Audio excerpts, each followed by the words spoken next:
চল দিতে চল, বাবি আমাকে দিতে যাচ্ছে। মা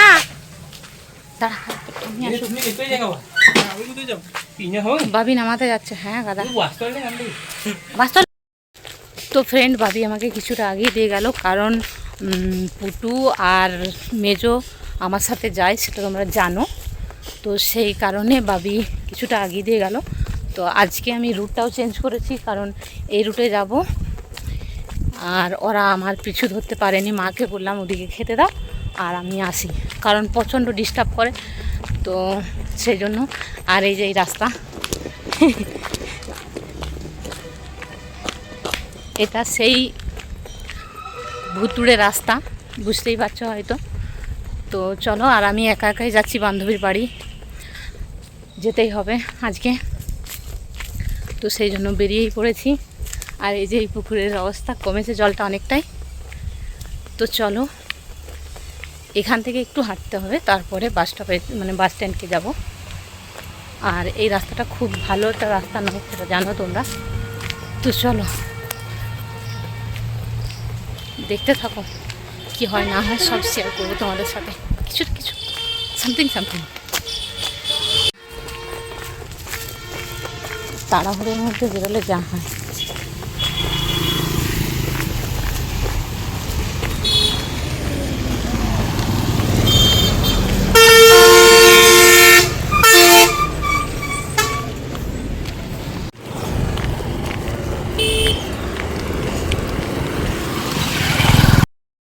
তখন বসে আছি, তো বাসের জন্য অপেক্ষা করতে থাকি আর কি। চলো।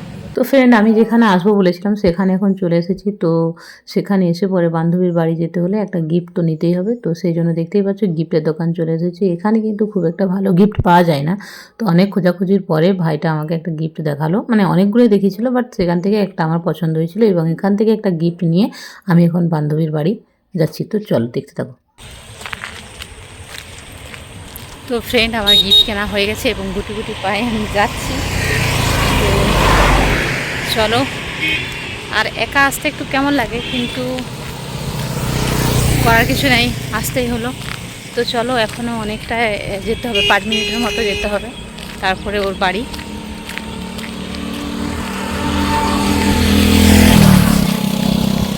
তারপর দেখো ওর বাড়ি এখন চলে এসেছি এবং ওর বাড়ি এসে বসে আছি। আর ওর সাথে আমার দেখা হয়ে গেছে, অনেকক্ষণ কথাও হলো, কিন্তু ও আজকে আমাকে সময় দিতে কিছুতেই পারবে না, কারণ ওর কাজ আছে প্রচুর, তো সেজন্য বসে আছি। আর অনেক দিন বাদে এই যে কলেজের একটা বান্ধবীর সাথে দেখা হলো, তার সাথে অনেকক্ষণ ধরে কথা হচ্ছিল। আর ওকে বলছিলাম তোর একটা সেলফি তুলি, ও কিন্তু কিছুতেই বলছে আমার ছবি ভালো আসবে না, তুই আমার ছবি তুলিস না। তারপরে এলো সেই মুহূর্ত, এই যে দেখতে পাচ্ছ আমার বান্ধবীর মেয়ের অন্নপ্রাশন, তো ওর মামা ওকে ভাত খাচ্ছে, মানে দাদা হচ্ছে আমার। তো ফ্রেন্ড, এখন বাজে 4:10, আর 4:10-এর সময়তে আমি বাড়ি ফিরে এলাম। অনেকটাই লেট হয়ে গেল, কিন্তু করার কিছু নেই। গিয়েছিলাম আমার বান্ধবীর মেয়ের অন্নপ্রাশনে, তো সেটা তোমরা দেখতেই পেলে। তো চলো, আর কি বলবো, আমি দেখতে দেখতে বাড়ি চলে এলাম। আর এটা সেই রাস্তা, আগের মানে যাওয়ার সময় অন্য রাস্তায় গিয়েছিলাম, আর আসার সময় অন্য একটা দিকে এলাম। এটা এই রাস্তাটা তোমরা চেনো, ওটাও হয়তো অনেকেই জানো। তো চলো, আর কি বলবো, বাড়ি ফেরা যাক, বিকেল হয়ে গেছে।